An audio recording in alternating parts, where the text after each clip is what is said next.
మీరు ఇండస్ట్రీ ఇప్పటి వరకు ఈ కెరీర్ మొత్తంలో బాగా బాధపడ్డ సంఘటన, అది ప్రొఫెషనల్గా కావచ్చు, పర్సనల్గా కావచ్చు.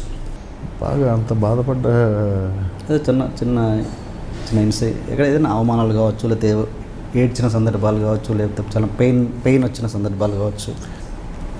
Because of my personality or whatever, నేను దేంట్లో ఎఫర్ట్ పెట్టినా I try to put in 100%. ఏ సినిమా చేసిన, whether it is my film, బయట వాళ్ళ సినిమా అయి ఉండొచ్చు, there is no doubt about this.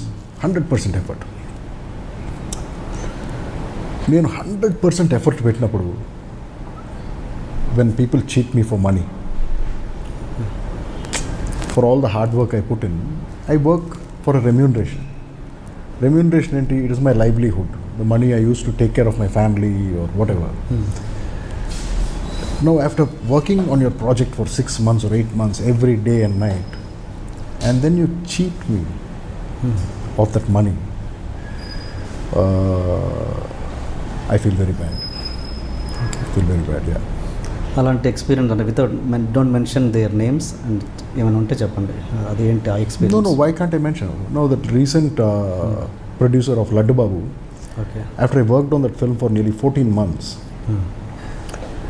he did not pay me 80% of my remuneration. ఎందుకు తీసుకోలేదంటే, నేను ముందే తీసేసుకుంటే ఇతను ఏమన్నా సినిమాకి ఇబ్బంది పడతాడా డబ్బులకి అని చెప్పి, I was the last to get paid. Last day, release day before రోజు ఫస్ట్ టైం నన్ను ఆ నైట్ అంతా ల్యాబ్లో కూర్చోబెట్టి నా దగ్గర డబ్బులు లేవని చెప్పి, ఫైనల్గా ఎవరో ఏదో చెప్పారని చెప్పేసి, ఇదిగో I will give you this piece of land, మీకు సైన్ చేసి ఇచ్చేస్తానని చెప్పేసి ఎక్కడి నుంచో ఒక డాక్యుమెంట్ తెప్పించి ఈ సైన్ దట్ ఆ రోజు నైట్ నాకు అదేదో ఆ ల్యాండ్ నాకు ఇచ్చేసినట్టు రెమ్యూనరేషన్ కింద. నెక్స్ట్ డే మార్నింగ్ చూస్తే అదేదో గవర్నమెంట్ ల్యాండ్. అంటే అతనికి తెలిసి విల్ఫుల్గా నన్ను చీట్ చేసింది. ఎందుకంటే నేను 100% సిన్సియర్ ఎఫర్ట్ నీ సినిమాలో పెట్టాను, ఈ సినిమా బాగా తీయాలని, బాగా కష్టపడాలని. మరి అంత సిన్సియర్ ఎఫర్ట్ పెట్టినప్పుడు నువ్వు నన్ను చీట్ చేసినప్పుడు ఐ ఫెల్ట్ బ్యాడ్.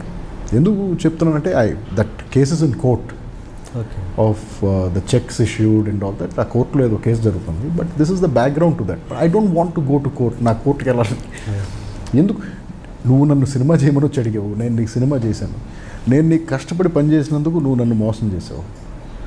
నేను దాన్ని ఎదుర్కొంటానికి అసలు నేను ఎందుకు డీల్ చేయాలి ఇవన్నీ? అసలు ఇప్పుడు నేను వచ్చి నిన్ను అడగలేదు కదా సినిమా చేయమని. So that was one instance where I felt very bad, very bad. Me reaction ఏంటి అతనితో మళ్ళీ కేసు వేయకముందు? అంటే ఏంటి? ఫాలో అప్ చేయడానికి ట్రై చేశాను సార్. సార్ ఏమిటి సార్, ఇది ఏదో గవర్నమెంట్ ల్యాండ్ ఇచ్చారు, చెక్కులు ఇచ్చారు, చెక్ బ్యాంకులు వేసుకోవచ్చు సార్, ఇప్పుడమ్మా అప్పుడమ్మా, ఇంకొక 3 నెలలమ్మా, 6 నెలలమ్మా. ఫైనల్గా నాకు కోర్టులో ఎందుకు కేసు వేయాల్సి వచ్చిందంటే, మనకి తెలిసిన వాళ్ళు ఎవరో, సార్ మీరు ఇది యాక్షన్ ఏమి తీసుకోకపోతే ఈ చెక్స్ ల్యాప్స్ అయిపోతాయంట, తర్వాత ఉంటే సరే 3 చెక్కులు ఇస్తే ఏదో ఒక చెక్ ఏదో బ్యాంకులో వేసి దాని మీద. బట్ వై, ఎందుకు ఇదంతా అసలు? నాట్ నెసరీ కదా. దీని నుంచి మీరు నేర్చుకున్న గుణపాఠం ఏంటి? Don't trust anyone. ఎవరిని నమ్మద్దు. బట్ అలాగని చెప్పేసి నేను కంప్లీట్గా నమ్మకం లేకుండాను పనిచేయలేము. This that kind of a business. కొంచెం జాగ్రత్తగా ఉండాలి ఫ్యూచర్లో, ఇలాంటి వాళ్ళు కూడా ఉంటారు అని చెప్పి. నెక్స్ట్ నుంచి ముందే రెమ్యూనరేషన్ తీసుకోవాలి అలా. అండ్ మీ సినిమాలకు మీరు ఎక్కువగా ఆడియో ఫంక్షన్స్ చేయరు, ప్రెస్ మీట్స్ పెట్టారు, ఏంటి రీజన్? దాని పర్టికులర్ రీజన్ ఏమైనా ఉందా? I find it very boring brother. Boring audio function. అసలు ఆడియో ఫంక్షన్, మొన్న ఏదో ఆడియో అసలు కూర్చోలేకపో, యాంకర్ వస్తుంది ఏదో మాట్లాడుతుంది, వాళ్ళు వచ్చారు వీళ్ళు వచ్చారు అంటారు, మనం అటు ఇటు తల తిప్పే సరిపోతుంది. తర్వాత సడన్గా ఇప్పుడు ఒక పర్ఫార్మెన్స్ అంటారు, ఎవరో వచ్చేదో డ్యాన్స్ చేస్తూ ఉంటారు, సడన్గా వీళ్ళ మీద ఒక ఏవి అంటాడు, ఆడి జీవిత చరిత్ర అంతా చెప్తారు. వాడు వచ్చిన ప్రతి ఒక్కడికి ఒక ఏవి వేయటం, ఆడి జీవిత చరిత్ర, ఇవన్నీ మనకు తెలిసిన మ్యాటర్స్. ఇవన్నీ అలా భరిస్తూ అలా కూర్చుని, తర్వాత వస్తాడు, పలానా సో అండ్ సో గారు స్టేజ్ మీదకి రండి అంటారు. స్టేజ్ మీద ఇప్పుడు వీళ్ళిద్దరూ కలిసి ఈ పాటను లాంచ్ చేస్తారు, వాళ్ళకి మైక్ ఇస్తారు.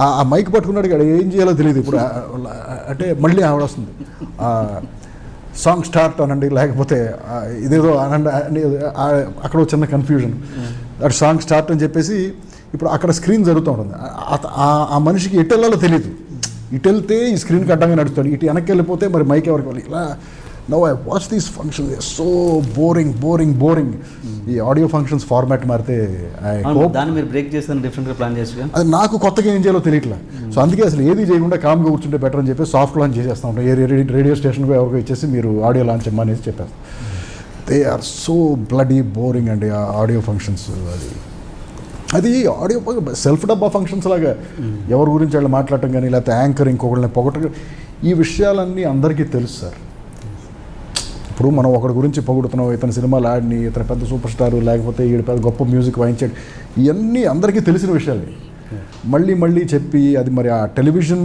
టైం కోసమో దేనికోసమో తెలియదు కానీ but they are so pathetically boring. మీకు ఇండస్ట్రీలో మంచి మిత్రులు ఎవరు? అందరూ ఫ్రెండ్సే కోసం ఏముంది అంటే క్లోజ్ టు హార్ట్ అని ఉంటారు ఎవరు?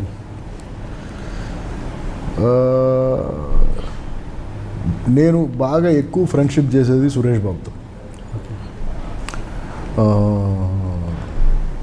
సినిమా తర్వాత సినిమా చేయటం వల్ల ఆయనతోనే కంటిన్యూస్గా రిలేషన్షిప్ రన్ అవుతుంది.